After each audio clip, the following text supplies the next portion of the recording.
Alam mo ba yung anak ko si Eman was in New York Times, she was in TMZ, Entertainment Tonight, and painfully I was reading all the comments and all the articles.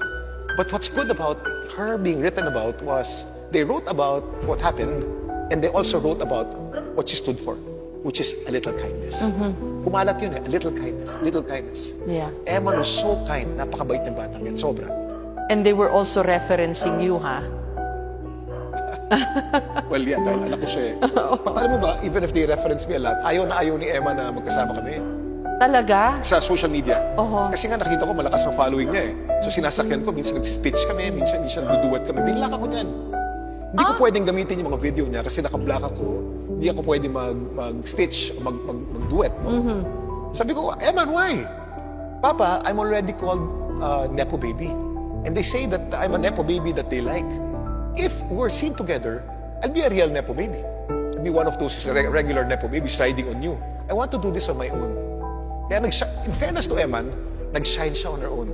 I don't know what to say. Know what to say, Kim. Ano nga parang, Lord, kahit bigyan mo ako ng cancer, okay. Tiisin ko yan Madali ang madali ang physical pain. Titiisin ko yun